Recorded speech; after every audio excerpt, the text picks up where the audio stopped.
Hey guys, in this video I'm going to show you how to checkmate a king with your knight, a bishop, and your own king. This is a request from one of the subscribers, and I encourage you to subscribe if you haven't done so already, and if you enjoyed this video, hit the like button. Hey guys, Brian Castro here with Better Chess Training, and due to a request, I am going to show you how to checkmate the opposing king with a knight, a bishop, and the king. So I'm actually on the Internet Chess Club. They actually have a computer engine bot that plays this ending. So I'm going to show you how to do it. So first step, and this position's a random position. It's kind of a strange one. Just make sure when you're playing, you always want to look out for stalemating the opposing king, as well as making sure these your pieces don't get taken. But I'm going to bring my king closer to his king. Now, this is kind of a weird situation because usually you push him towards the other side. But because of the way the king's already closer to this side, I'm going to try to bring my king around this way. So I'm not sure why he's doing it this way. I'm going to bring my bishop to safety. And the general idea is you're going to centralize your king and move him to restrict the opposing king. Okay? So in this particular position, we can see this light square is covered already.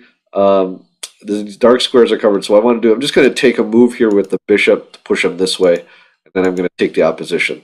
Okay? So a couple of the basics here. That the checkmate is going to occur in the corner with the same color as your bishop. So I have a dark square bishop in this game.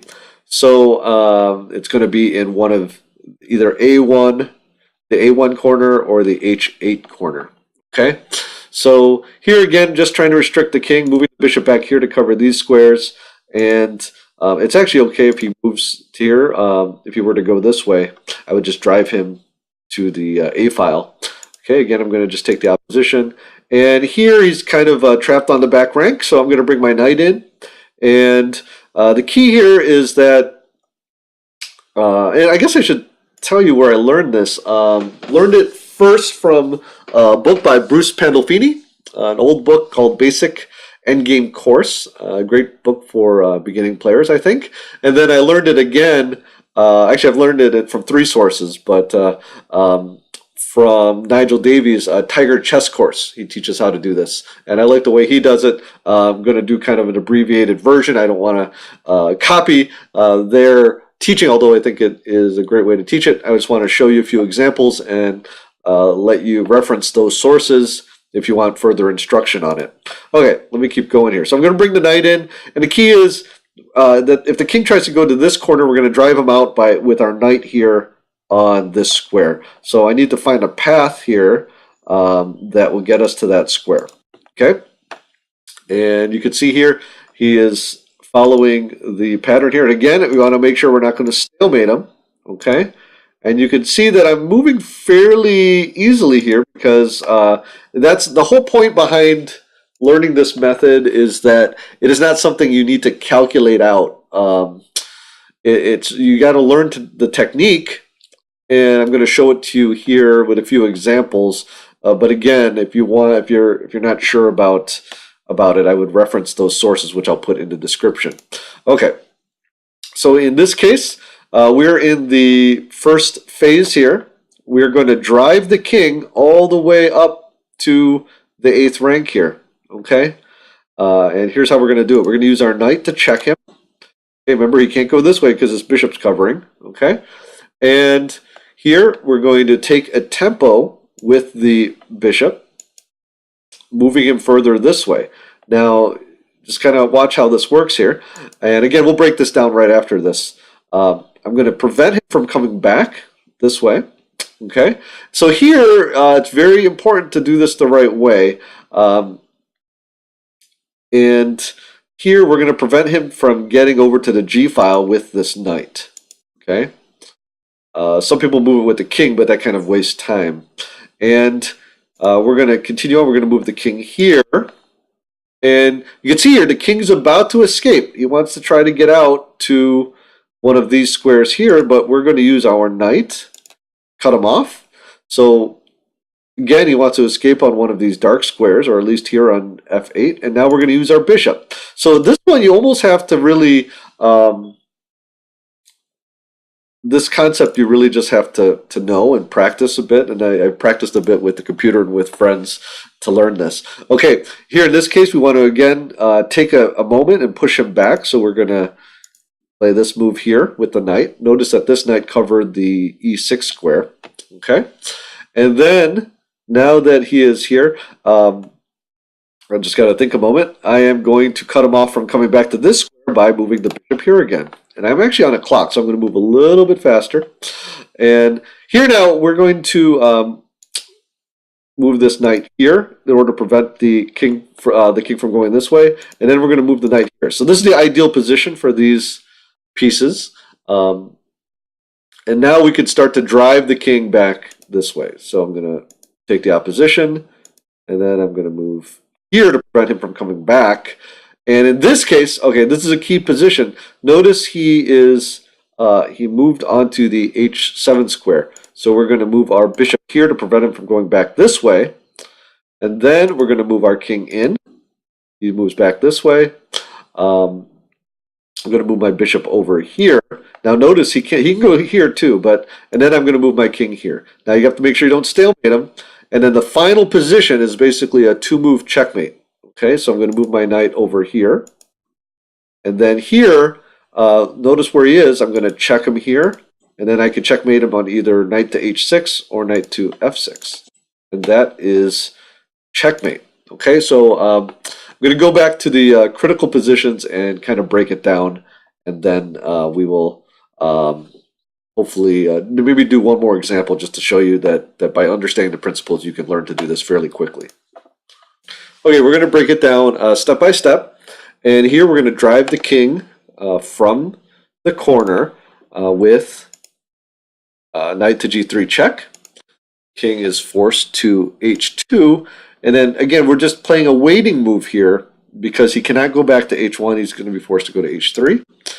And here we're going to keep him from going back again. And then we're going to play our knight to prevent him from going to the G file. Now, he does go back here. The engine would say that this is not optimal, so it never goes back here when you're playing against the engine. But what we do here, you would just hit him with a check here, and that would drive him back this way, and then you could bring the king over, and that would drive him up further. Okay, so that's how you would handle that if he tries to go back. Okay, let's go back here. Okay. Okay, king to h5, and again, we bring the king over, and then when the black king tries to escape, we use our knight to cover these squares, okay? And the king moves over, again, he's trying to escape, and this is where we bring our bishop over. Okay, the king goes to f6, and here again, notice the bishop's covering here. We just need to do a waiting move with this bishop, like this. Okay, and you notice how this knight is covering these squares, so the king is forced back. So we make one more move, and what this does is it covers these two squares, so now the king again is forced this way. And now we can set up, and I believe it's called the lock position for white, because the king is kind of locked in place where the bishop and the knight are going to be covering a bunch of squares here. So the bishop is already in ideal position, so we're going to move our knight over here. Okay, king goes this way. Now we bring our knight over. Now you'll notice the knight is covering these squares. The bishop is covering these squares. So the movement of the opposing king is limited quite a bit. Okay, so if he moves back here, we could either go here to g3, because he'd be forced back this way, or what I did in the example here with king to f5. So king is forced this way, and now I'm just going to keep driving him over. Okay, he could go here. Now, if he went here, we would just bring our king up this way. Okay, and then after he moved here, we would bring our bishop over here. So notice how the bishop now is covering. This square is covered. Again, the king is very limited in his movement. Okay, so and then if the king went over here, we would just bring the bishop back, and you can see here that these squares are covered, so the king cannot escape. Okay, let's go back to the game. Okay, so he moves here. Because he's not on this dark square here, we could already move our bishop here to cover this line. Okay, and notice how these are covered as well. So the king goes here. Now, if he went here instead, we would just move our bishop back here. Okay, see how that works?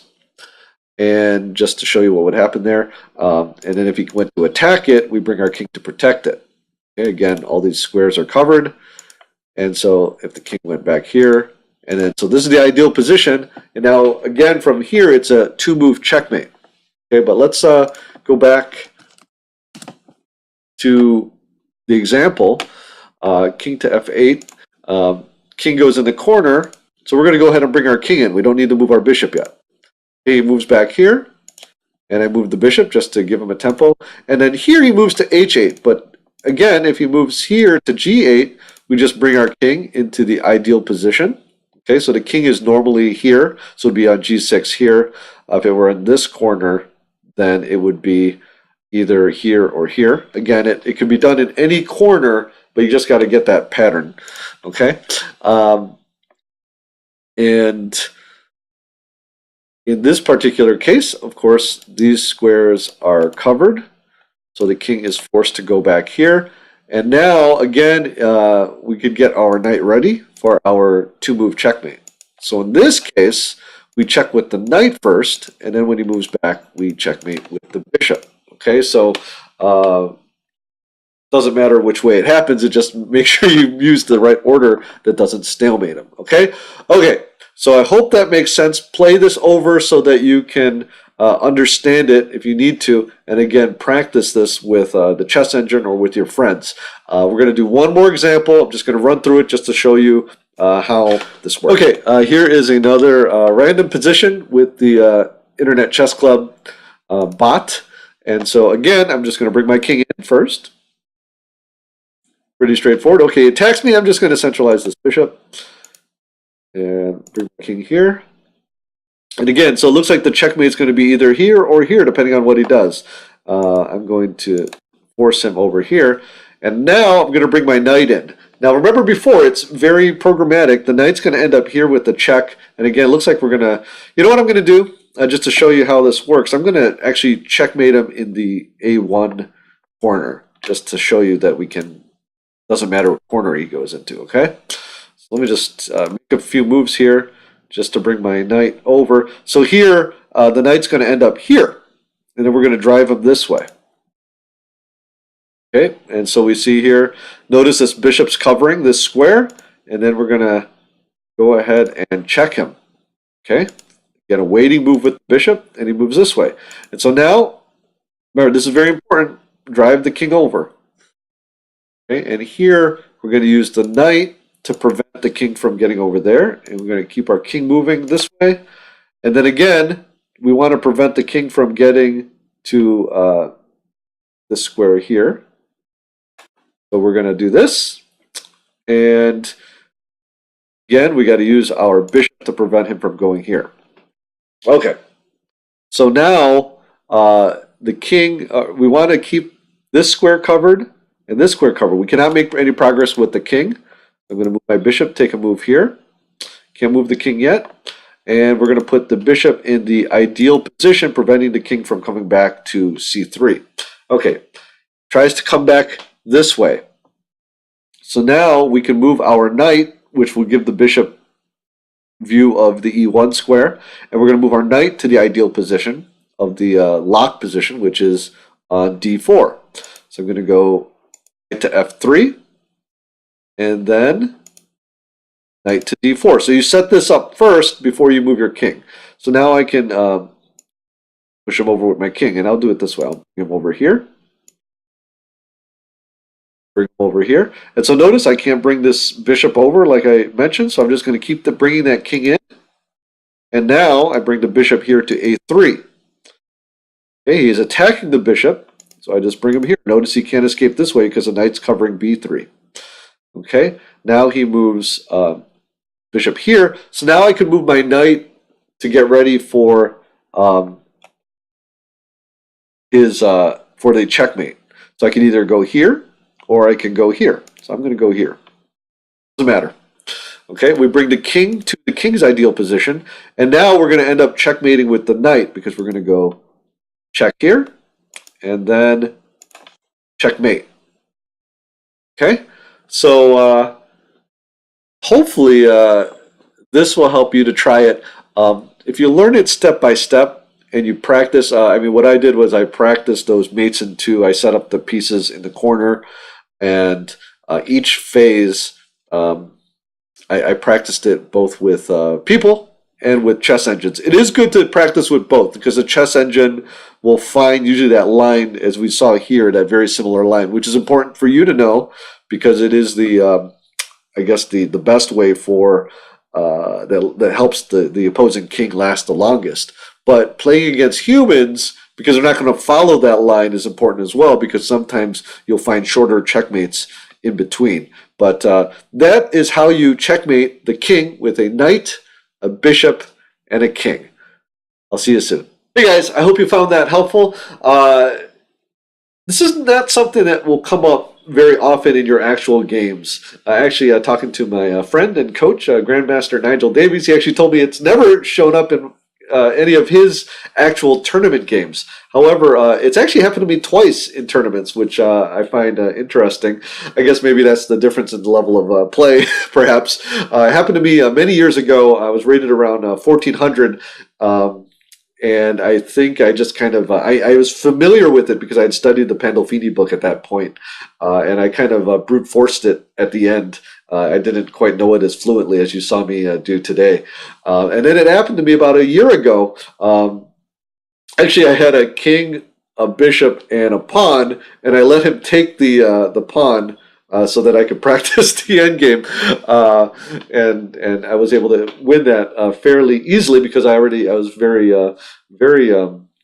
experienced in the technique. So that being said, I do think it's a nice method to know because it will help you understand and appreciate, I think, the coordination and the power of these pieces, just like the two bishops checkmate and rook and king, queen and king. These are important to know, although those will actually happen more frequently for you, because what these simple endgame checkmating positions teach you is the power of the pieces, and then you can apply that when there are more pieces on the board.